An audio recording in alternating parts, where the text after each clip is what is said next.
Thank you for welcoming me here this evening.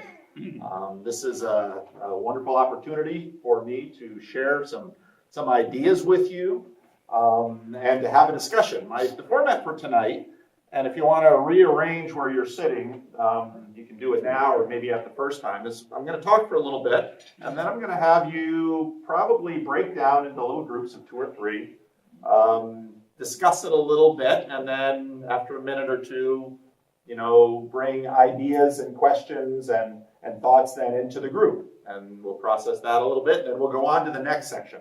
And we're going to do that a few times. You can go ahead and put the first slide up. Did this thing go to sleep? No? Oh, here we are. Okay.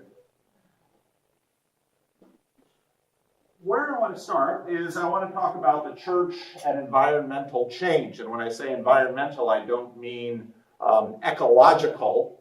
I mean changing social and cultural environments. I grew up in Paterson, New Jersey, and I was born in '63. I started kindergarten in '68, and I went to Eastern Christian.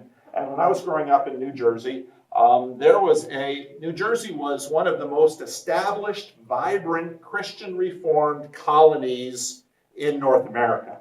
It had always been a big receiving place from the Netherlands. There were a good number of churches, 12, 14, 15 large, thriving Christian Reformed churches. My class was about 100 Christian Reformed kids my age. And especially when I started kindergarten, there were a number of feeder schools and then a junior high and high school, all in the North Jersey area.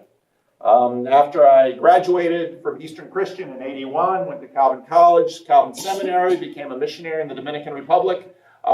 Because I grew up in Jersey, that was one of the places where I did a lot of deputation. I came back and I realized how many people were no longer there in northern New Jersey. And that was in the 90s. Now, what happened in the 80s in northern New Jersey was property values went through the roof. A lot of people my age who went through junior high and high school couldn't, unless they inherited a home, had difficulty buying a home and staying in the area. A lot of people my age moved out to Pennsylvania. A bunch stayed in Grand Rapids after going to Calvin College. Stayed in Michigan, went into different places, and the overall number of people in the Christian Reformed Church in the North Jersey area declined significantly from the 60s and 70s to the 80s, 90s, and that has continued today. When I was in high school, Midland Park Christian Reformed Church in Midland Park. How many of you know Marty Van Andel? Yeah, Marty goes to Living Stones, and Marty grew up in Midland Park, went to Midland Park Christian Reformed Church, and when I was in high school, that was the big church to go to. The kids would go there on Sunday evenings because you could see the other kids there, and that was an enormous church. And, hundreds of families. Today the church has dozens of families. And it's like, what happened? And so lately I've been running some numbers, and my thesis is that especially in some of the coastal cities that are really world-class cities, the New York area, San Francisco Bay Area, where you guys are, Los Angeles, the Christian Reformed Church hasn't had an easy time in these places. So I was a little curious. I thought we have an interesting experiment here in our classes. I thought I would run the numbers from the yearbook from some of the different areas. Now, in the Bay Area, I only looked at Palo Alto, San Jose, Walnut Creek, Hayward, and Alameda. I didn't count Golden Gate because their social cultural context as a Chinese immigrant church who continues to receive Chinese immigrants. They have services in English, Mandarin, and Cantonese. Their experience is very different, so I didn't include them. And I compared the numbers from the Bay Area CRCs with CRCs in the Central Valley. And I didn't have a full yearbook collection, but I tried to get them about 10 years apart. And you can see in all cases, The church is growing through the 60s, through the 70s, and then even into the 80s, numbers tended to stay high. But after the early 90s, numbers started to fall, especially in the Bay Area. The peak of at least the yearbooks I had was 1237 in the yearbook in terms of total members in those churches. I gave an average, churches an average of 247. And then from there, it has continued to decline until the 2017 yearbook that had an average of 141. And given the work I'm doing with Reformed Leadership Initiative, I know that that number is high for pretty much all the churches. So I looked at all the numbers and I said, is it because one church has as an outlier, and actually pretty much all of the Bay Area churches have followed this trend? Whereas I thought, okay, well, is this just a Northern California thing? Is this a CRC thing? So I looked at the Valley churches, and the Valley churches hit a peak in 91. In these years, there was a departure from some churches that went to the URC and some members that went to the URC. Took a little bump, but for the most part, the Valley has remained fairly steady. Now, as you know, the Valley tends to be primarily an agricultural place. Pretty common for CRCs to thrive in agricultural environments. And if you kind of thumb through the yearbook, you'll notice that overall CRCs in urban areas, but especially in the world-class cities, are really struggling as compared to, say, CRCs in the Valley. Now, there's a lot we could talk about with respect to this, because the CRC has a very interesting history, a very interesting culture. But, my experience in Sacramento, although that's one church and it's had a little bit of a different history because of the racial reconciliation focus it had in the 60s and 70s. But in many places, the struggle of the Christian Reformed Church is that it always was a church that depended on its future in terms of educating, catechizing its youth, and seeing the youth grow up in place to take over from the parents. And if you look generation after generation, the Christian Reformed Church has been quite remarkable in how stable it's been from generation to generation in doing this. And what we've seen over the last 15, 20 years, however, is that not only in the Christian Reformed Church, in fact, the Christian Reformed Church is tending to do better than a lot of evangelical, and definitely better than mainline churches. The churches are having a very difficult time finding younger generations to step up, step in, and take over. And so part of this trend has to do with cities. Part of this trend has to do with the broader culture. And so we're going to talk about some of those issues tonight. And so as our first little breakout session, I want you to, now, if some of you are sitting by spouses, I'm not going to try and break you up, but it's going to get kind of boring because you all know your own stories, and maybe you do anyway. But I want you to take a minute and talk a little bit about your life in the CRC. Did you grow up CRC? Were you raised? Now, a colony is usually kind of a deeper well. And so what the Valley has kind of turned into a CRC colony. They have a full complement of Christian schools, retirement facilities. You can usually spot a colony by its other institutions beyond the church. CRC outposts, kind of like Sacramento, tend to be, well, here's one or maybe a couple little CRCs clustered, but you don't have the Christian schools, you don't have the Holland Home, you don't have some of these other things. Some of you listening in might say, this is all kind of strange. I didn't grow up CRC. This is the only CRC I knew. So that's your experience. And my question for you would be, what drew you to it? Were you raised in a Christian home, or were you a convert? And then just kind of a few minutes on what changes in your environment are you struggling with, especially with respect to attracting and keeping youth. So why don't you take a couple minutes, do a little discussion, maybe 2-3 minutes, kind of hit a few points. You don't have to talk about all of it. And then after talking a couple minutes amongst yourselves, see if there's anything anyone wants to share to the broader group. Mm-hmm.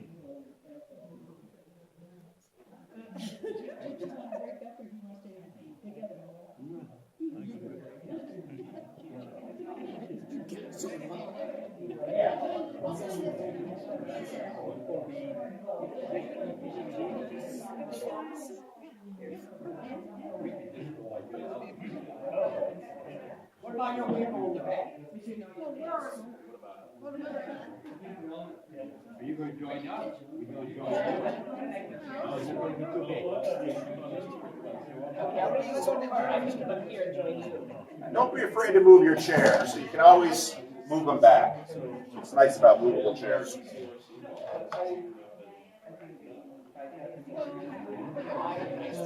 Are you really? Oh, yeah. What's your name? Brooks.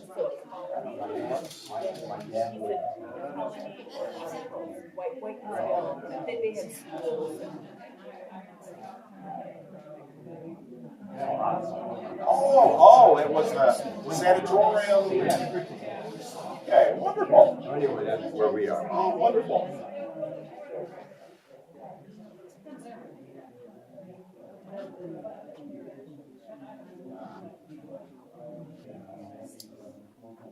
Okay, I know that you could probably talk for another 10 or 15 minutes easily, but I want us to keep moving. Now, what are some of the things that came up in your group, some of the observations you had? What are some of the things that bubbled up for you all, thinking about these questions?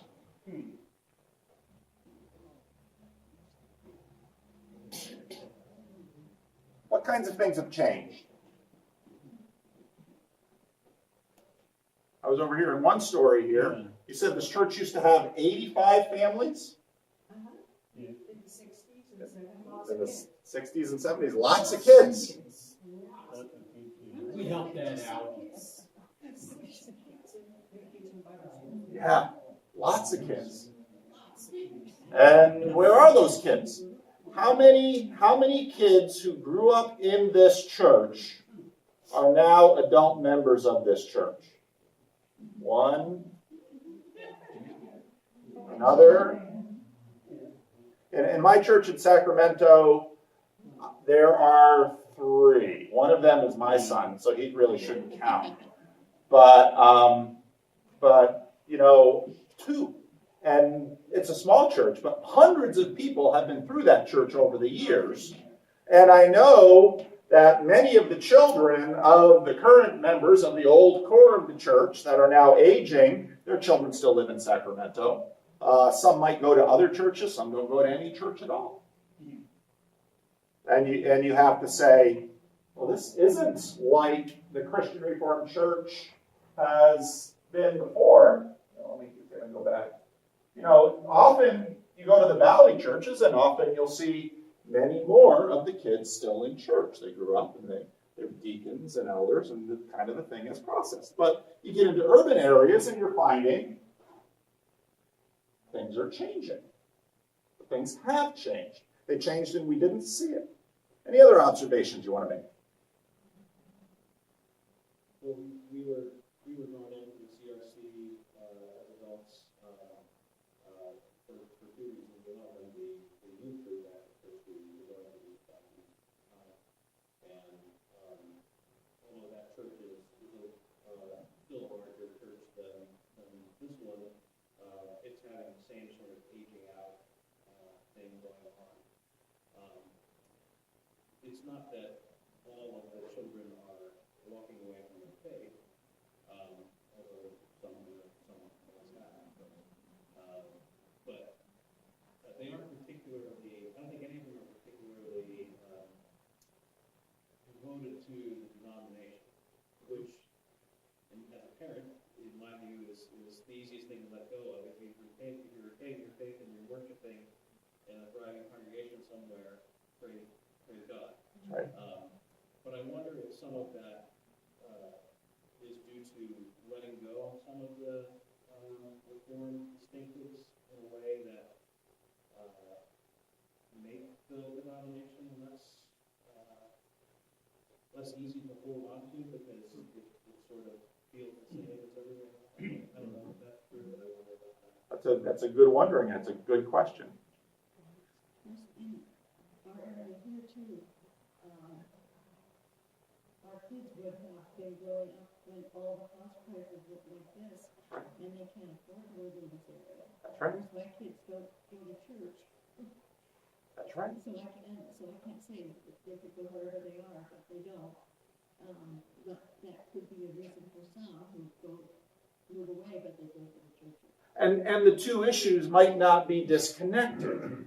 Because if you are, say, growing up, so my mother grew up in Whitensville, Massachusetts, in one of the smaller colony areas, and someone here's from Whitensville. My mother grew up in Whitensville, Massachusetts. You know, my cousins, not all of them go to church, most of them do, but because it's kind of a blue-collar, rural-ish community, there's a fair amount of social cohesion and pressure to kind of keep everyone in the fold.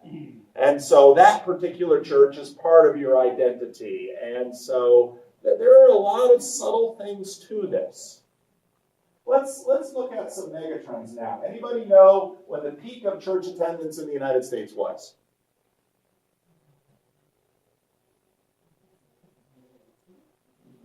'50s and '60s. Any idea why? There's lots of reasons why, but... And one of the things that you might know is the big emphasis of the 50s and 60s was the Cold War. You know when we put "In God We Trust" on our coins? Eisenhower. And you might think, Eisenhower? A lot of times people imagine that the U.S. church attendance has been just kind of a long, gradual slide throughout modernity, and that's definitely not the case. There's a lot of ups and downs. You know, the Great Awakenings, a lot of interesting things happening, but church attendance at their fullest in the 50s and 60s, and since that point continued to go down. And what we've seen in the last 10 years is a sharper decline. And there's a lot of speculation, whereas culturally, believing in God felt like a social asset to resisting and fighting communism, whereas after the end of the Cold War, the greatest threat seemed to be religious fundamentalism, which starts to change how people feel about some of these things. I want to say a few things about progressivism in Western democracies. Most Americans don't pay a lot of attention to history, but the progressive movement is actually something that's been pretty strong in the United States for a very long time. Abolition was obviously a big movement heading into the Civil War, and then with the Civil War emerging from it. Women's suffrage, big at the end of the 19th century. If you read history books, you'll hear about the progressive movement as this thing at the end of the 19th century. Now, there are other issues that are connected with that. Often today in our culture, you'll hear about abolition, civil rights, women's rights, LGBT rights, as kind of this is the litany of how these things go. But if you look at the long history of progressivism in Western democracies and the United States, there are other issues that were very much involved and at play in this issue. The temperance movement, an incredibly important part of the progressive movement, very much joined to abolition and suffrage. Getting alcohol out of the society was seen as a central issue for combating violence against women, childhood poverty and disorder, and laziness amongst men. And this obviously reached its peak with the Prohibition age. And if you have any understanding how hard it is to pass a constitutional amendment, they actually did it.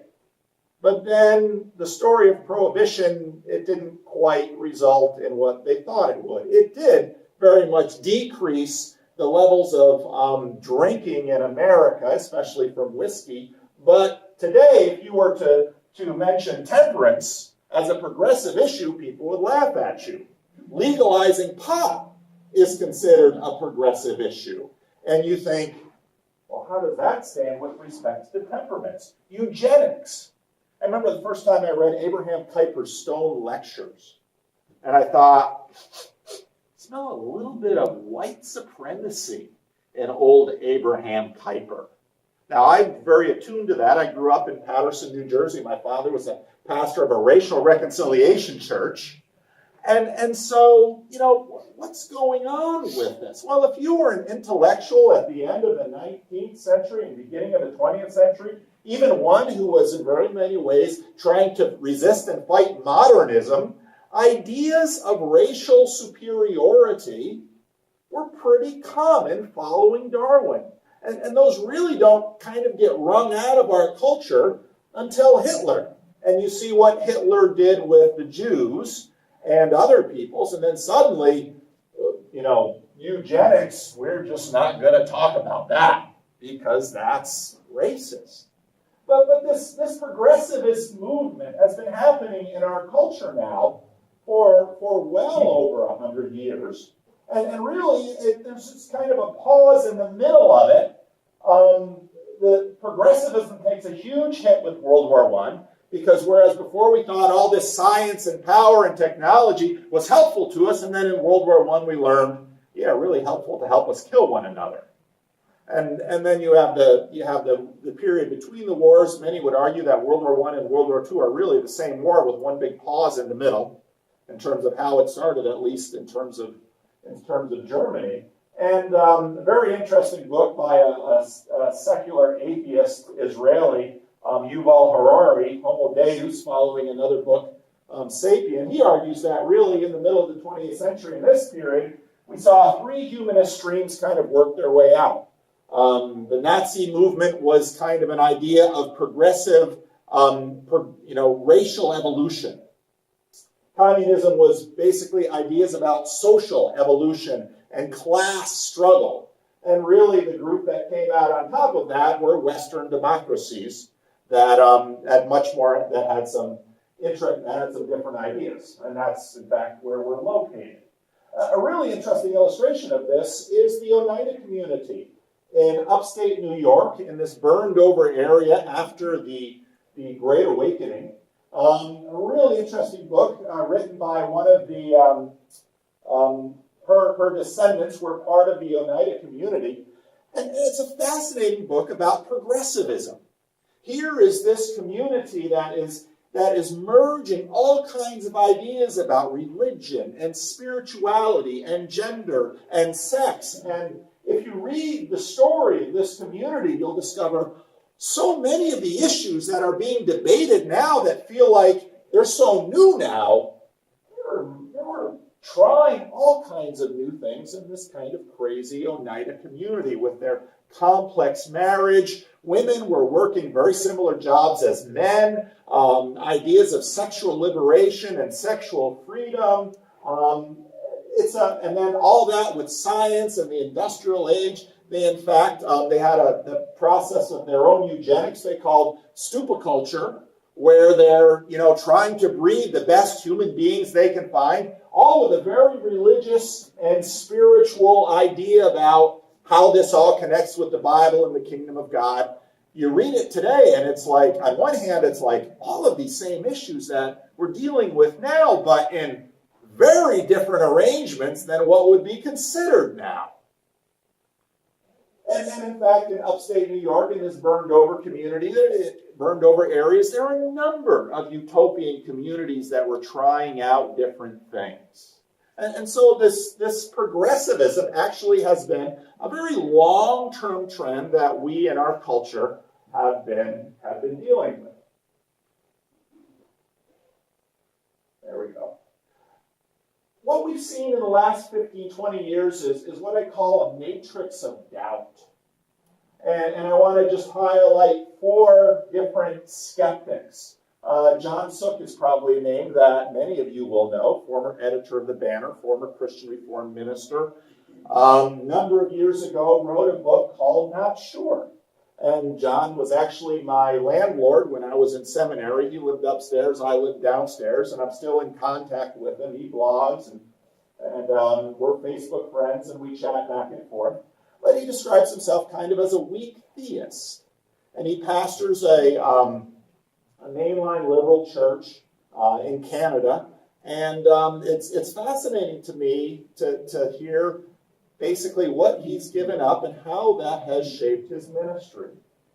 Bart Campolo Some of you remember Tony Campolo. When I was in college, he was a big name evangelist. And I remember him coming to Calvin College, and terrific speaker, Eastern Baptist, intellectual, author, evangelist, all of these things. His son very much started following in his footsteps until his son had doubts.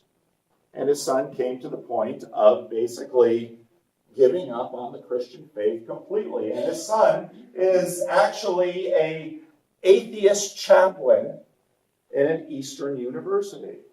And has a group of 50 to 75 atheists who explore their non-belief and mostly ethics. This guy right here, probably the least known of the bunch, Ryan Bell, was a Seventh-day Adventist pastor who decided to have his year without God. Blogged about it. Towards the end of his year, he wrote a very interesting piece where he basically said, I can appreciate all of the things that Christianity has brought into Western civilization, but I think it's been a lagging indicator of progress. And Rachel Held Evans, if you're very much acquainted with the blogosphere, grew up a professor's daughter at a Christian college in Dayton, Tennessee, which was the place of the Scopes monkey trial. Grew up to write a book and has become kind of an internet celebrity on her pathway out of Christian fundamentalism, and now is kind of landing Episcopalian, kind of in that mainline sense. But what kind of holds all of these people together, and other people I know that don't have big names that you might recognize, is basically the assumption that Western progressivism is a better deliverer of shalom and justice and goodness to the world. And so this business about the Bible, Jesus is a good example, but for the most part, the church and all of this Christianity that all four of them were raised in really has to be left behind for them to be moral people who can live with themselves. Now, they have some pretty good evidence in their corner. And again, I'm going to use Harari. He writes fun books. His history can be a little fast and loose, but to get a big overview, he has some good stuff in it. He makes the observation that the mixture of Western democracy and capitalism and scientific achievement have in human history done a better job at pushing back and subduing three perennial enemies of humanity: famine, war, and plague. And that now we live, if you're living in a developed area of the world, we have unprecedented food security. We have long stretches where we don't have wars, and plague. We have dramatically few plagues. We don't worry that the plague is going to come to Palo Alto, and so we're all going to have to move out to avoid the plague. It's a pretty amazing achievement. And yes, what does it say? Well, it's about we are not ready for. That's right. So there's all the fears about, what's going to happen when the next one hits. 1919 and the Spanish flu was a big one, but we haven't had a pandemic. And this one, which is less obvious, the exchange of pleasure, or really it should be the other way around, the exchange of, we take pleasure at the sacrifice of meaning. Happiness is experienced as autonomy and the opportunity to satisfy experiential personal desires. If I have a need, I have a certain degree of entitlement to have it met. This is deep in our culture. And, so go to church if you want to. If you have a need for that, so be it. But nobody has a right to tell you not to meet your needs, unless maybe it will hurt someone else. Individualism. The best we can hope for is meaningful for me. Meaningful for me. Meaning isn't communally shared, it's individually pursued. Is that have another little breakout session. And I've, again, gone through these doubts pretty quickly. And my question for you is this. Do these doubts about the church's ability to deliver on shalom, that's that Hebrew word of well-being, deliver on shalom, impact how we feel about inviting friends or co-workers to church? For example, maybe you work somewhere and you have co-workers that you work with, and they have full, busy lives. They find their families meaningful. They find their work meaningful. They have their, just driving up the street here into church, there's people out on bikes and doing fun things on a Sunday evening. And they might think, why would you go to church on a Sunday night and talk about this kind of thing? Isn't it gorgeous out there right now?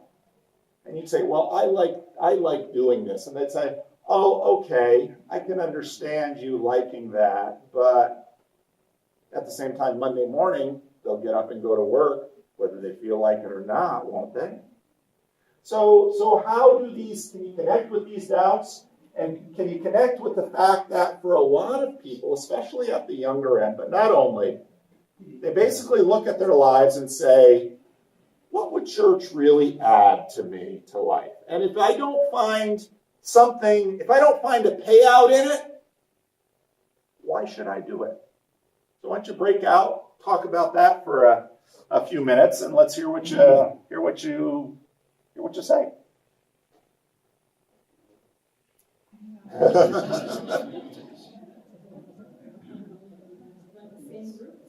Either one.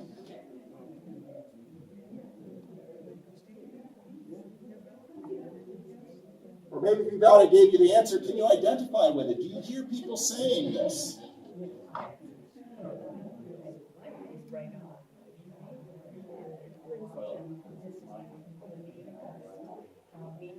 Society, everybody's concerned about themselves. It's hard to invite someone who doesn't know that sense of belonging to become part of that tradition of to translate that sense of belonging that we enjoy our loyalty and our identity to someone outside the bubble. That's a different language. You're selling them things that why would I want that? Why would I get up on Sunday morning and sing songs and meet people and listen to some guy talk and have a snack? Anyone else? Yeah, go ahead. I belong to the idiot. And when you look at this particular church as being kind of stiff. You don't seem stiff to me. Yeah, but there's different groups of Christians. Yeah. I'm well aware of that. Yep. And they're more evangelical. Okay. And we're not nearly so evangelical. Depends on who's talking, I suppose, and whatnot. But yeah, compared to groups like them, no, I don't think we are as evangelical. Yeah. Then you ought to go past the Gideon Testament stuff for all these schools around here. You begin to understand things that the average CRC person sitting in the pew doesn't see at all. Yeah. Good. Anything else? Yeah.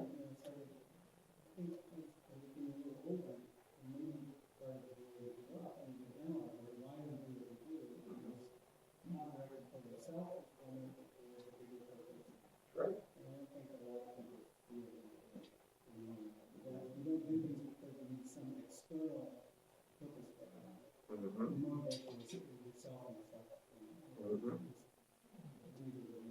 Yeah.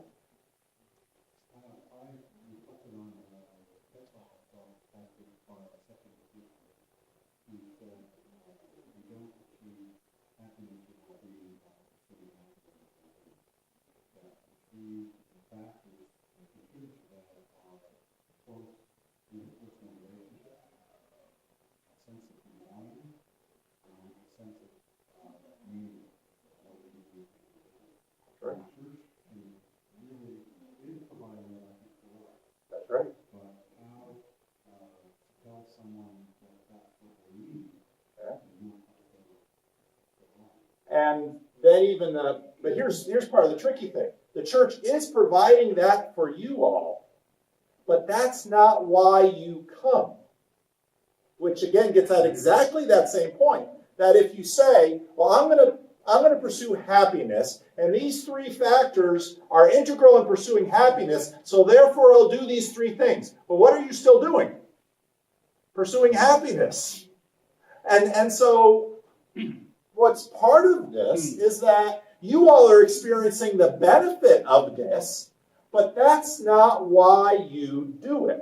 And that's a really important thing to pay attention to. But let's keep moving. Cracks in the armor, I was actually going to change this to cracks in the facade. One of the things that we're seeing in the midst of just kind of sloughing off not only church, but a variety of traditional institutions, one of the things that we're noticing in Western civilization is the rise in suicide.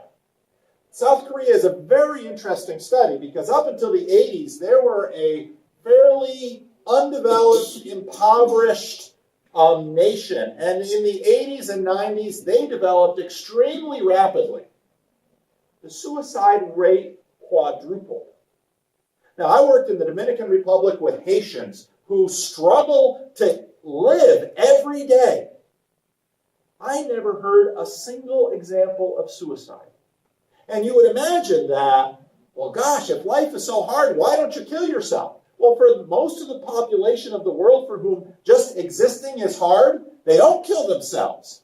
But for the population of the world where you almost don't have to do anything to exist, you're going to get fed, you're going to get clothed, you're going to get housed, these are the people that are asking meaning questions. What's with that? Second point, escapist addictions. I read the book Dreamland about opioid addiction. And if you pay any attention to the news, you hear more and more of it. And the book Dreamland kind of goes through why this became an epidemic, and it's for some very real reasons. But actually, life expectancy for white males, life expectancy, suicide rates have increased for every group but African American men. Now, why would that be? How are African American men heard of in the news now? What issue is focusing on them? Police violence, right? Well, maybe African American men have never lived under the delusion that life ought to be peachy in this country. And every other demographic group is having a different experience. Opioid addiction. They noticed a couple of years ago a dip in life expectancy in white males about my age, mostly in the Midwest and Rust Belt. Why? Suicide. Opioid addiction. The relationship between meaning and suffering. Viktor Frankl,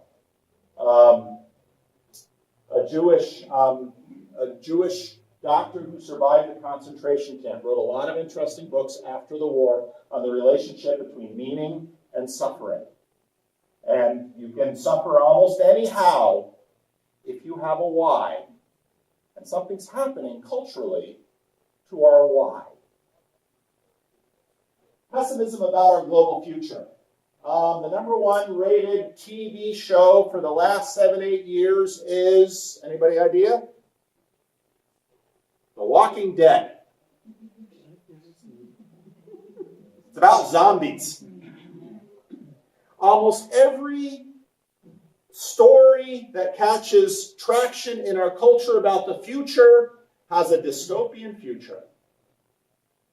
And even though on one hand we imagine things are just progressing nicely, if you're on the progressive end of the culture, what is your real fear today? Climate change. We are cooking the planet. We are turning the oceans into acid. And what is the one thing what is the real reason we can't get a handle on climate change? Because we can't change it. Because we can't get a handle on us. We can't get a handle on us. That is the entire story here. The more power we possess over mammon, the stuff of this earth, the less power we possess over our appetites. Now, this is going to give you an indication of why you see people coming into church now. They're coming in after a divorce. They're coming in after being in a 12-step program. They're coming in after they've lost all their money. They're coming in after they've wrecked all their relationships. And they started to ask bigger questions. That has a profound implication for the church. You're talking about the Gideons. Well, Gideons are very much available on the front lines because they're out there handing Bibles to people. And most of the people take these Bibles, shove it in a drawer, do something with it. But some of those Bibles are at hand when someone is sitting at home with a gun and thinking about their future, and they've got a Bible or a gun, and they're making a decision. The center does not hold. Individualism and tribalisms destroy our ability to collaborate productively at the levels the new globalism requires. Why can't we stop climate change? It's because of our development. We can't stop wanting new stuff, wanting more stuff. And in fact, part of the issue is that many of us in North America have been enjoying a level of prosperity and affluence that the Chinese and the Indians and the population of Africa are going to say to us, who are you to tell me I can't have your lifestyle? Well, can the world support 7 billion people living like we do? Political compromise requires a vision of a unified good, which is all about meaning, beyond partisanship. What are we seeing in our politics? Democrats and Republicans, when Obama was in office, Republicans wouldn't vote for anything he'd do. Why? Because they're going to get clobbered by their base. Trump's in office, Democrats aren't going to support anything he does. Why? Because they're going to get clobbered by their base. Well, what happens when you've got a system that requires compromise from both sides, but compromise means political death? Well, we don't know, do we? We keep this brinkmanship going. Now, I've heard already some of it bubble up. Because this is the thing I want all of us to think about. All of you, especially if you showed up here tonight, are so committed to the Lord and to the church that you not only give your time, but you give your money and you give your heart to all of this. Those reasons, even though they might be hard, you might say, yeah, I grew up in it, and so on and so. Those reasons are really important for being available and being accessible to people around you that need the Lord. How does your church participation, and you've already started to answer this, how does your church participation limit your self-destruction? I don't know how much you want to talk about this, but I dare bet some of you would say, if I didn't go to church, if I didn't have those friends, it would be easy to slide off. We've all got different cliffs that we're a little prone to. It'd be easy to slide off into the bottle. Or it'd be easy to just let go of this relationship. Or it'd be easy. The church becomes a kind of container that keeps us from doing what we really don't want to do. How does church participation limit your pessimism about the future? Well, your neighbors are, freaking over climate change. I'm not a skeptic. I believe it's happening. I don't see any reason why we're not making the oceans more acidic. And I've got a lot of pessimism about our ecological future. But I, at the same time, have a tremendous amount of hope. Well, why? It's very related to the church. It's very related to the gospel. How does your church participation offer a center beyond political partisanship? I'm not going to break you out because I want to get us all in, but any responses to these? You see where I'm going with it? Can you see how, if you're in a relationship with someone, they might wonder, why aren't you freaking out about the future? Go ahead. The question that comes in my mind is this something that is because we have a long-term relationship with the church, as opposed to someone who might come into the church through a different path? Yep. We who are grounded in it for our whole lives benefit from this. And then the question, well, two questions then. Motivation. Why would anybody want to devote themselves and get up to speed with this? And how long would it take? The how long would it take question is pretty knowable because people do it all the time. 3 or 4 or 5 years if they're really focused. The question is really the motivation question. And in my experience, the answer is usually a personal catastrophe. Something has bottomed out of their life. They thought working at Google was going to solve everything in their life. And they got to Google, and what did they discover? They can work all those hours. The relationship? Do they start drinking more? Are they still on Adderall that they've been sneaking since college? All these things are going on. So those are two excellent questions. And that is a really important question about how can we have relationships and be connected with people who are asking these questions. And you're exactly right. You all are the happy beneficiaries of the church and of your parents' faith. And I think it is true that people who are in crisis are most intrinsically receptive to the gospel and to community of faith.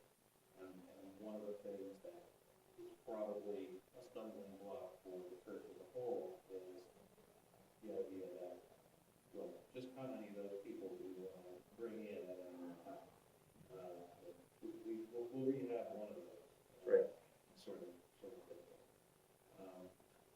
But another point of crisis of a different nature, which I think is also important, is I've noticed that some children wander away from their faith, but then they marry and have children of their own, and now it's a crisis of meaning for the children that I just had. Yep. And that seems like another opportunity that doesn't always turn into an opportunity for children to come back, but sometimes it does.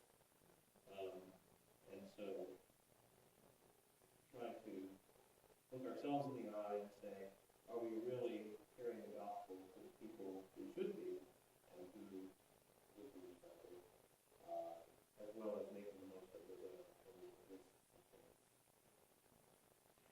think we should do that. And I also like your last question there, open question. Yeah. On the first point you made, capacity is an important question. And but many churches I know, they're not flooded. And so the real question for that church is, how can we be available? You know, you're not going to be pushy, because that's not going to go in this culture.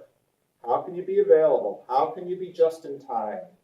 And for a lot of people in their messiness, it takes a long time. Parents know this. If you've got a kid in crisis, it can take years, decades. And what does the good parent do? On one hand, the prodigal son, who goes off to the far-off country, squanders his father's wealth. What does that kid know? What does that kid know? Dad is stable. Dad is a good guy. Might even be a little bit of a dupe, And I might be able to take him a little bit, but I know where to go if I need help. Any other points before we move on? I think of that sort of thing sometimes when I see a homeless person on the street, and I think, where is their community? Where is their family? And that makes me incredibly sad. Because I sometimes think, if I lost all my money, there's a whole bunch of people here that would take me in. That's right. But that's not true of our whole society. If you're on Facebook, friend me. Because one of the things right outside my office door for about 4 or 5 years now, on and off, it's a very interesting relationship. But what I've done on Facebook is I've chronicled my relationship with Daniel. Daniel is 56 years old, grew up in South Lake Tahoe in a Mormon church. He's bipolar, he's multi-addicted, he's homeless. And I've had a relationship with him for 5 or 6 years. The best way to find out about this stuff is to figure out, in whatever way you can, to build relationships with people. Whether it's through Gideon's or, and Daniel found me. I mean, in terms of where my church is located, I've always, the whole time I've been there 20 years, had someone on or off living on the property. And I never give them permission to live on the property, but I'm not there at night. So they set up camp. And then if it gets too much, I move all their stuff off, and they're angry with me. And so, I've chronicled all of this with Daniel. And so if you're on Facebook, friend me, and search Daniel, and you'll find a lot of my Daniel stories. And back and forth we go. And but this is the life of the Christian in the world today. And so for some of us, it might be figuring out what relationships do I need to lean a little bit more into, not in an assertive way, but in an available way. Let's talk about the CRC a little bit. Roots of the CRC. The CRC is a strange combination of rural confessional secessionists in the 1830s. Pastor DeCock decided, that state church, doggone it, I can't stand them anymore. We're gonna baptize who we think we should baptize, and we're not gonna sing those hymns, and we're gonna do church right. And they were like 1% of the population of the Netherlands, but they were an abnormally large percent of the population that migrated to the United States. And that's why the CRC had this uneasy relationship with the RCA. And then later on in the 19th century in the Netherlands, you have this neo-reformed movement with Abraham Kuyper and Herman Bavinck, and this was a response to modernity. So, we're not dealing with something that our roots haven't dealt with. Things have changed, but the progressivism they dealt with, and many of the issues they dealt with, are not completely different from the issues we dealt with.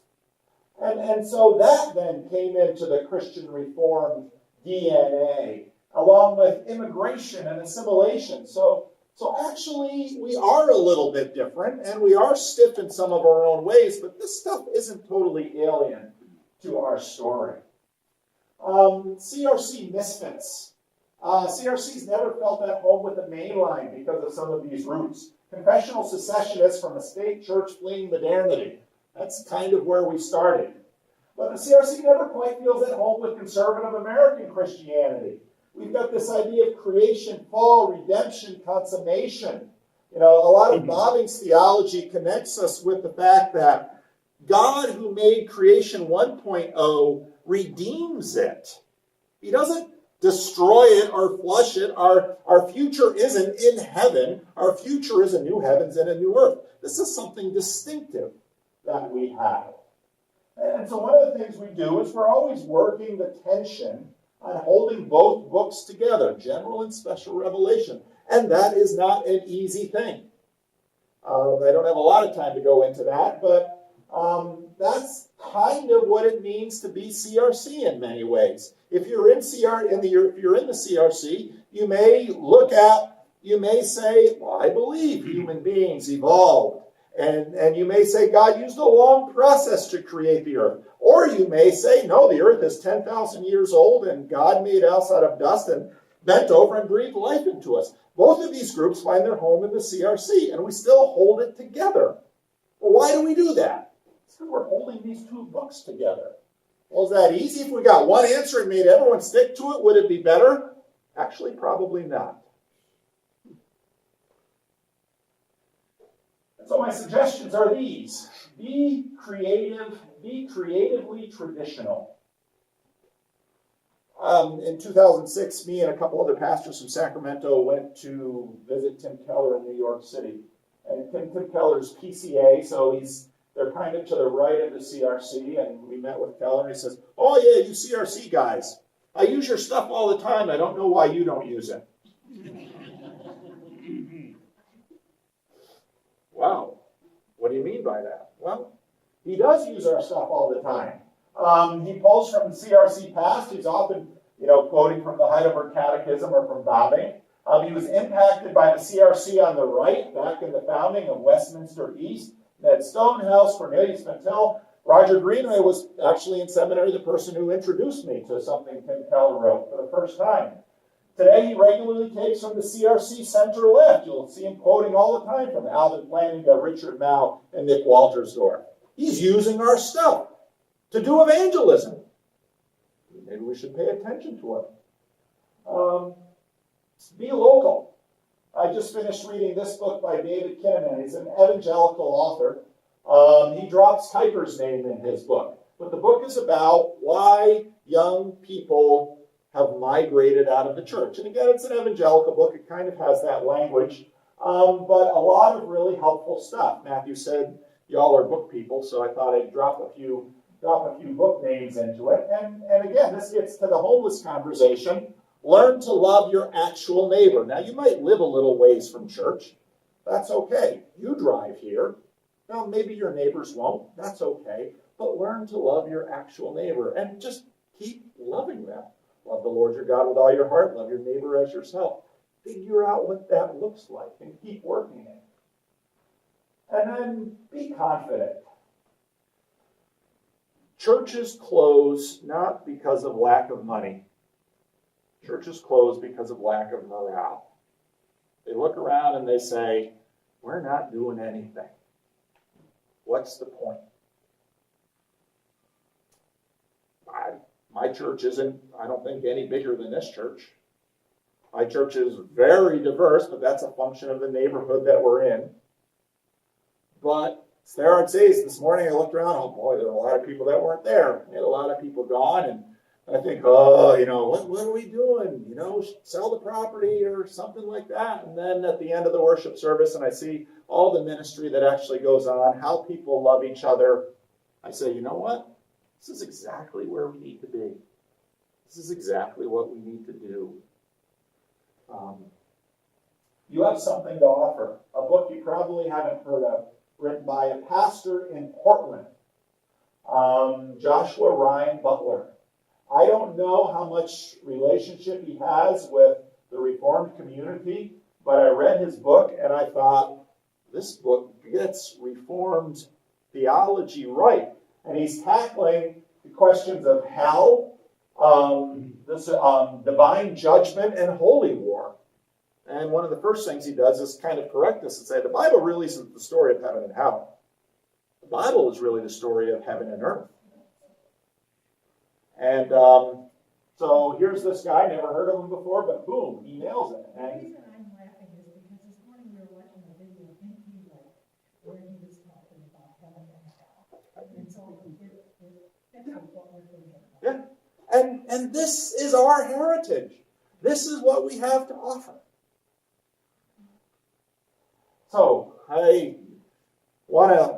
we're about out of time, but that's what I wanted to present tonight. And if you have a few minutes to talk, you're welcome to. If you have to get up and go somewhere, I won't be offended. But any questions or comments? Yeah, it's a lot, I know. Well, thank you very much for taking the time and coming all the way from Sacramento. It's really very interesting. So thank you. Very well. It's fun for me. Yes, go ahead. Just had a comment, you're talking about small church, and it just hit me to where 2 or 3 are gathered in my name, I will be there also. And all of a sudden, when you said it, I thought, of course, you can be 2 or 3, and Maybe you noticed we have just as many chairs outside and inside. So after church every morning, lots of people go outside, sit and talk and talk and talk. If we go to big churches sometimes, right after church, shoot, everybody gone. But here they hang around, and that's why we have so many chairs out there and talk. It's fantastic. Also, I think in the large church, more of a number. When I was quite young, the church was so full that we didn't know anybody, and you had to stand on it. It was very popular. You had to stand on the stairs during the whole service just to get to the balcony, but you didn't know anybody. And then when I went in a smaller church, people knew each other and invited you, and that's what I find, especially in this congregation. Yeah. I always appreciate that. oh, thank you, so good to hear him. Thank you. I don't know if you want to close with prayer or what you'd like to do. Actually, I'd love to have you play over us. Sure. Sure. Let's pray.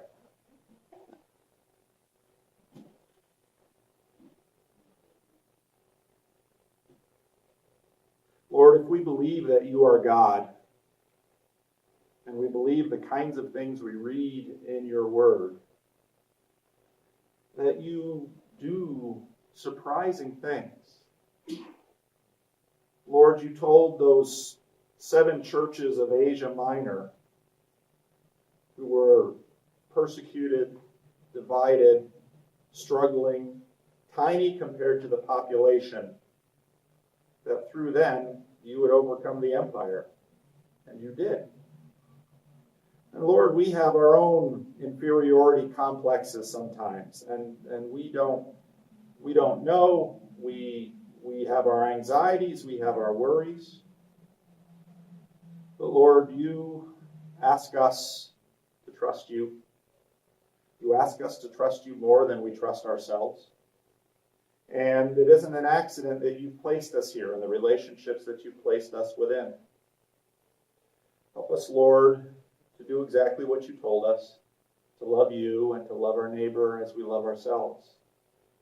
Help us, Lord, as a church, to figure out how to be accessible to the refugees of our present culture, who started out imagining they had all the power they needed to make their life work, and suddenly began to realize they didn't have the power they needed to even manage themselves. And so we pray, Lord, that you would open our eyes and make us attentive to the work of your Spirit. I pray, Lord, for this church, that you might use it in some surprising ways. Lord, I know that in a small church, we don't have necessarily a large capacity for a lot of people. But Lord, even 1 or 2 people coming in new and finding exactly what you bequeathed us with by our own story and history. So I pray, Lord, that you would bless this church, that you would help this church find some ways that it can open up a door, that 1 or 2 people may find themselves here, that the love that is so clearly here and the love for you that is so clearly here may bless them and may continue to do your work here. So hear our prayer and be with us this evening. In the name of Jesus, amen. Thank you.